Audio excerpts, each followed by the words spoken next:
Hi everyone, welcome back to my channel. A few weeks ago, I shared my love of art and creating and hinted at my transition away from my career as a practicing occupational therapist and rather to focus on using my art. Today I wanted to dive a little deeper into some of the other reasons behind this change. I've often considered sharing more about my story, and I think that I did so in a video about how I became a non-traditional occupational therapist, but I tended away from discussing some issues that had been troubling me for some time. Yesterday I came across a video of a neurosurgeon who stopped practicing and shared his reasons for doing so. Some of his experiences reminded me of my own challenges and gave me the courage to share my story too. One major difference in our stories is that while the neurosurgeon was well compensated, working as an OT has not been financially rewarding.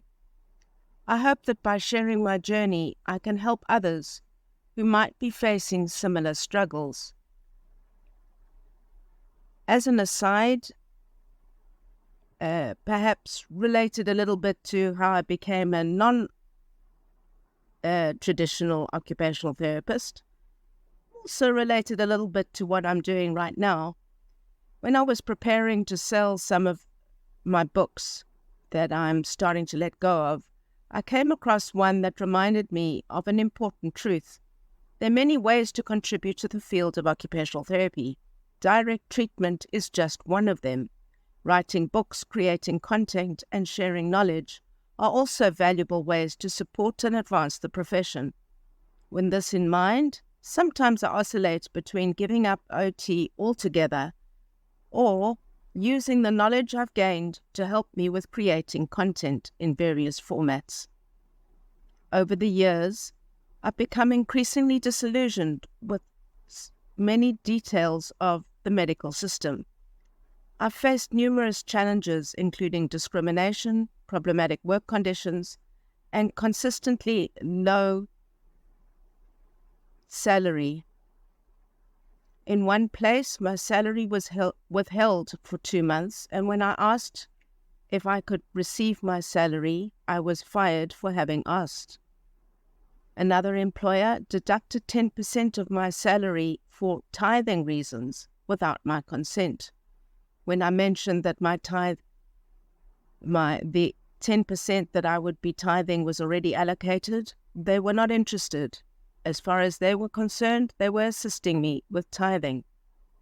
In many places, my salary was barely above minimum wage, and any slight increase required forfeiting essential benefits like pension and health care. These unfair practices have left me in a precarious financial situation as I approach retirement. Additionally, societal issues often hindered progress in rehab programs that I would structure for certain clients. I remember a child who made incredible progress and was ready to attend school, but we couldn't find a school to accommodate his needs. Going back to the issue of the problematic work conditions, the problems have been on several levels. Firstly, the workloads are far too heavy. It's not humanly possible to carry out the expectations that are laid out for us in all of the facilities that I've worked in. A part of occupational therapy deals with stress management, work-life balance, time management, preventing illness and injury, and promoting health. Since this is a part of our very profession, how can it be that therapists, other health professionals also, but occupational therapists are regularly expected to be able to handle working under enormous stress instead of increasing jobs, creating jobs for others as well, so as to spread the caseloads with more therapists and work hours that could be more effective, more, I don't know what kind of word to use to express my frustration in this area. Further, I believe it's important for facilities to respect the life of the therapist outside of the facility as their own time. To me, honest business practice would mean if one hires a therapist, for example, for 10 hours a week, that should mean 10 hours a week, not 10 hours that's on the book for pay, and every hour that is available to the therapist in their 24-hour days to be allocated to that facility as well and demanded or expected to be unpaid overtime. It's enough that we have to keep up with reading and continuing education, but to be expected to take reports home, other written work home to do, preparation for treatment plans to have to do at home, plus attending meetings at the drop of the hat whenever they decide that a therapist is needed to be there, this all infringes on the personal life of the therapist. To me, it's actually hypocritical to teach our clients one thing, for example, to have a healthy work-life balance, and yet to expect therapists to be doing completely the opposite. Instead of having a balance in our lives, we end up becoming slaves to the profession. That does not make any sense to me whatsoever. These unhealthy expectations also prevent one from being able to establish a private practice or have time for any leisure time pursuits, any doing of one's art, spending time with one's family. I could go on, but perhaps let's move on to the next issue, which is that of environmental factors. This bothers me a lot. Perhaps I've mentioned it in other places. But expecting a therapist to work in a room that has no window or is too small to set up the equipment that we need in order to treat, it just doesn't make sense to me. Once again, it goes completely against the information that we give over and how we try to assist our clients in the area of work or in preventing injury, in promoting health. We teach one thing and we're expecting our therapists to do the opposite, and that does not make sense. Imagine for a moment a dentist's office that's too small for the dentist chair. It won't work. As an OT's role is just as important as any other doctor's, and so their room needs to be of a size that's adequate at least to fit all the equipment in. Not to just be a storeroom and in a tiny pokey little area you must put a table for the therapist and the child with no opportunity to put an obstacle course or to arrange the equipment that you're needing for the day. The size of our treatment rooms is important, and again this comes to environmental factors. Having natural sunlight, having good air ventilation, these are all important for adequate concentration, productivity. To be able to exercise effectively, you need to have good ventilation, and to deny therapists working in the kinds of environments that they need just doesn't make any sense.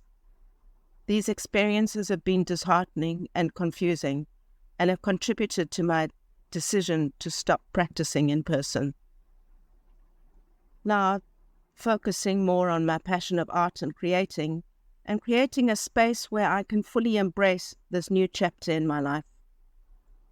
I want to share this journey with you, not just to document my own transformation, but to inspire others who might be facing similar challenges.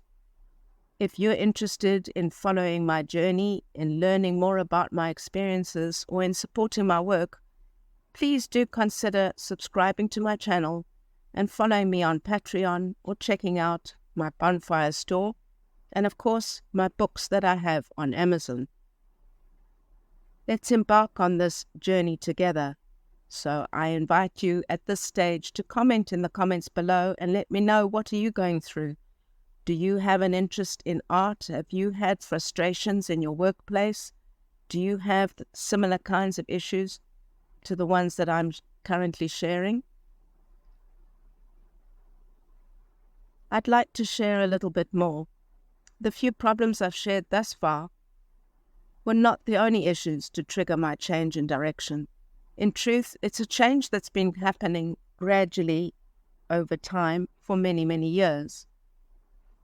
Working as an OT has been rewarding in many ways and at many times, but I've faced several challenges that made me regularly reconsider my career.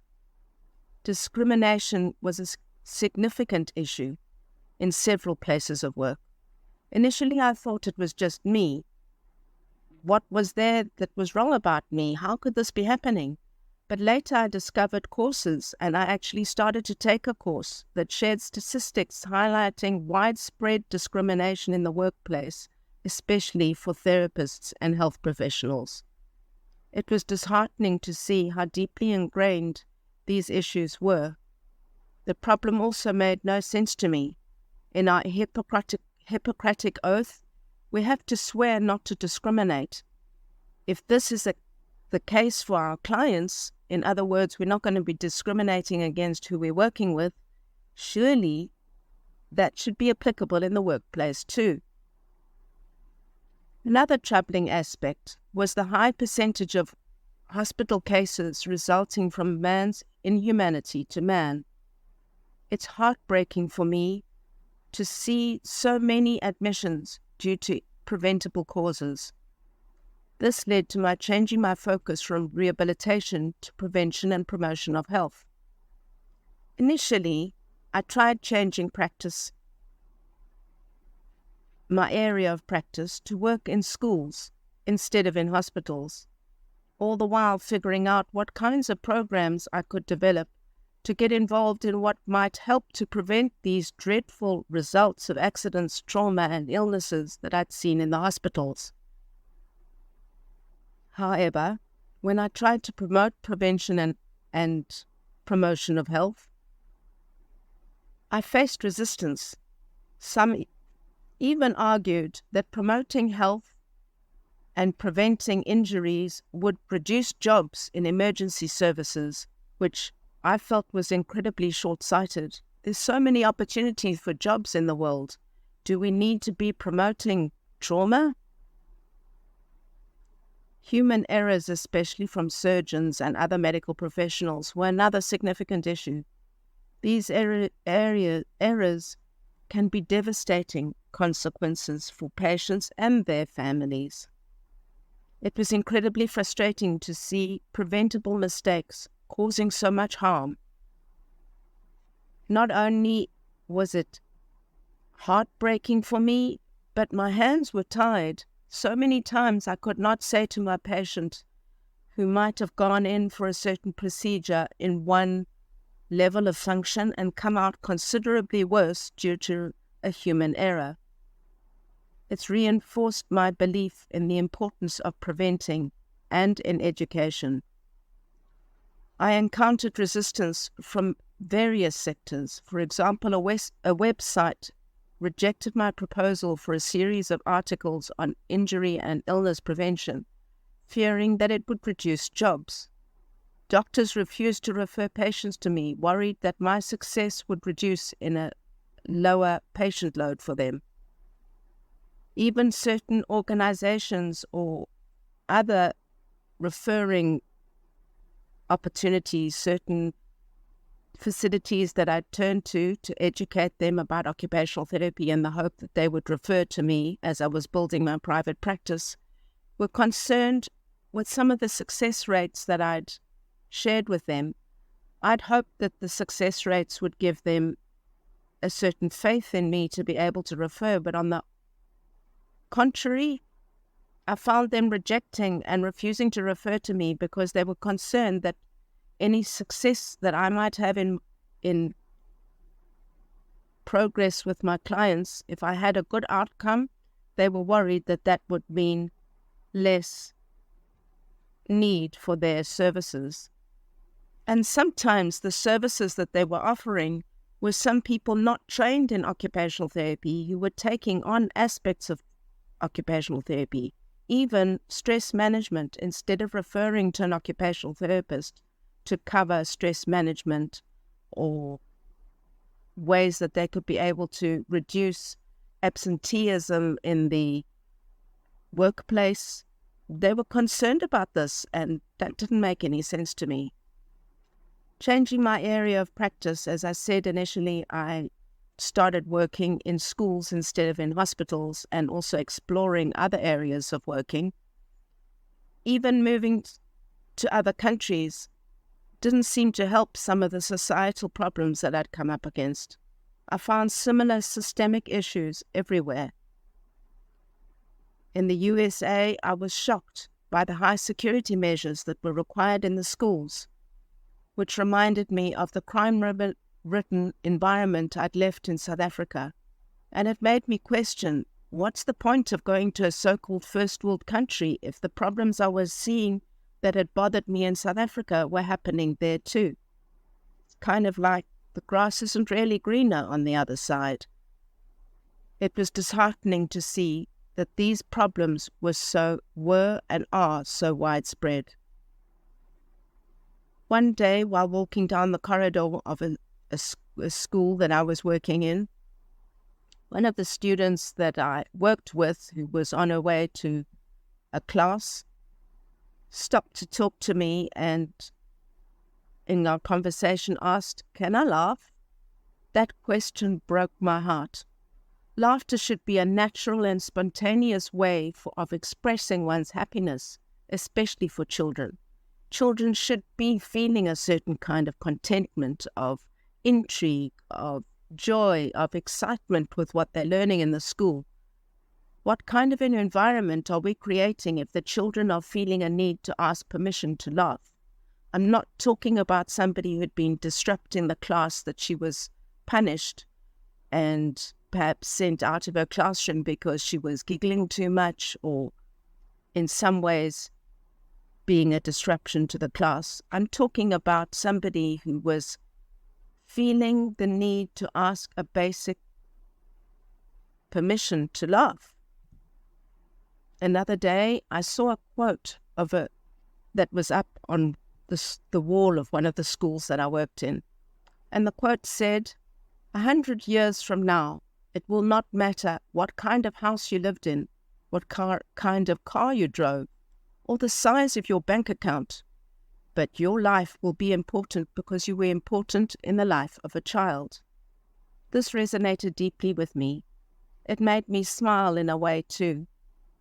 I thought about the kinds of salaries that I was receiving at the time, and I thought, well, I don't know how long it's going to take for me to get to be able to purchase a house, so perhaps that's not really a problem. During the years that I had a car, the car that I drove was always very basic. My salary never extended to being able to have a better car, so there certainly wouldn't be anybody who'd be bothering, even at the time, what kind of car that I drove. And then I started to consider the last section. Was I being important in the lives of the children? Was I able to make a significant difference in the lives of these children that I was encountering on a day-to-day basis in that particular school and in other schools that I'd worked in? With the man-made barriers that I came up against regularly, could I really make the difference that I was wanting to and that I was trained to make, so that children could feel safe to smile or to laugh, that they could function independently, they could be learning to the best of their ability?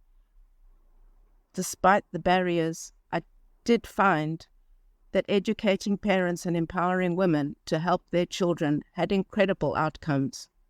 I also came up with some innovative programs, which I'm now exploring how to share in other formats, possibly through online courses, some of it through videos on this channel, some books that I have in mind, and workbooks too.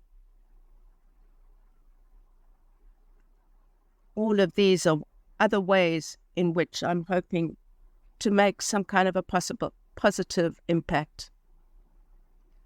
Another child that I worked with faced significant physical and sensory challenges. Initially, it was difficult to get the necessary support and even the referral that I needed. to begin working with this child. But once we overcame those barriers, we embarked on an intensive therapy journey. Over time, the child made remarkable progress, learning to walk with assistance, communicate in multiple languages, and perform daily activities independently. Despite the progress and these outcomes that I was seeing and helping this child to reach a stage for the next level in his journey, I came up against a heartbreaking barrier. Once again, finding an accessible school and inclusive school was a significant challenge. The available schools either couldn't accommodate the child's physical needs or wouldn't accept them due to some systemic discrimination. This experience highlighted the deep-rooted issues of accessibility and inclusivity that still exist. On the other end of the spectrum, since I've worked with clients through the whole life cycle, let's jump to one of the ladies that I worked with who was in her 90s. She used to have all sorts of inspirational thoughts prepared to share with me as I would start to work with her each day that I came into her hospital room. And on one particular occasion, she shared a powerful lesson about living a life without regret. She emphasized the importance of making meaningful changes and pursuing what truly matters. Her wisdom inspired me to step back and to find a new path that could make a more significant impact. I realized that despite trying various ways to work as a practicing OT, I kept encountering insurmountable problems. So I decided to make a change and found a new way to help more people through my books, my videos, and my art. In my book explaining what occupational therapy is, called Healing Your Life Through Activity, I mentioned the significant influence that my grandfather had in my becoming an occupational therapist. He discovered occupational therapy through his work with the disabled, which he got into after surviving a severe injury during a battle in World War II. It was a miracle that he survived to tell the tale, and a further miracle that he even walked again. My grandfather was happy I became an OT, but no amount of progress within my career could ever erase the terrible memories that he had, that his brothers had, and that his friends who'd also served with the Allies during World War II. They all came back with these terrible, terrible memories. Some of them stopped talking due to the trauma from serving in World War II. It's not that they could not speak. They could speak, and when the time was necessary, they definitely did. But any time that I visited any of these friends together with my grandparents, or that I'd be at my grandparents' house at a time that they'd come over for tea or for snacks or whatever the occasion, they just sat quietly, not contributing, not commenting, sometimes barely making eye contact, only speaking when absolutely vital. War is a dreadful thing, and it affects too many. This was another motivator for me to search for other ways to make an impact and to prevent traumas of such high levels. As the Rambam teaches, prevention is better than cure. I realized I didn't need to work within a limiting system to make a difference. I could reach more people through my books, my videos, online courses, and through my art. This new path allows me to use my professional knowledge to promote health, happiness, and well-being on a larger scale.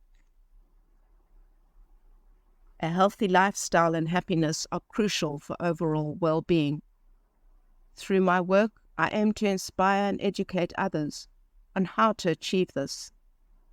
Whether it's through practical tips, inspiring stories, or beautiful art, I want to make a positive impact on people's lives in this world, or just some kind of a positive impact. Sometimes just looking at a beautiful painting could be something that enables somebody to take that deep breath and be able to smile. And having joy in one's life is so important for health. One tip I want to share is the importance of developing a lifestyle that promotes health, wellness, kindness, peace, growth, and unity. While occupational therapy addresses many aspects of daily function, I've found that the best framework for living a balanced and fulfilling life and lifestyle is that that's outlined by the Torah. The Torah provides 7 commandments for all human beings and 613 for Jews. Some may view these laws as outdated or too strict, but I believe they're timeless guidelines from God, the Master of the universe. In His wisdom, the Torah includes principles for bringing peace, maintaining morals and ethics, and even preventing disease, injuries, and wars. This comprehensive framework is applicable to everyone, tailored to the level of responsibility we're given in this lifetime. There are differences, whether you're a Kohen, whether you're a Levi, whether you're a male, whether you're a female, whether you're a Jew or whether you're a non-Jew. We all have our role to play, and the Torah covers what we need to be doing. Embracing these teachings has helped me to find a deeper sense of purpose and direction.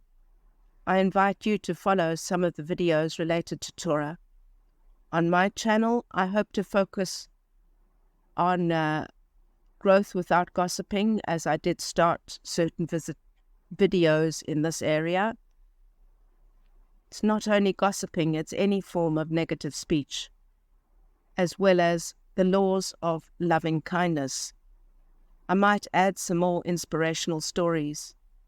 At the end of this video, I'll share a playlist to one of my husband's on one of the playlists on my husband's YouTube channel, sharing some beautiful teachings from the Torah. I thank you for listening to my story. I hope it inspires you to pursue your own path to happiness and well-being. Please share your thoughts and stories in the comments below. Don't forget to subscribe to my channel and follow me on social media for more content. Together, we can make a difference.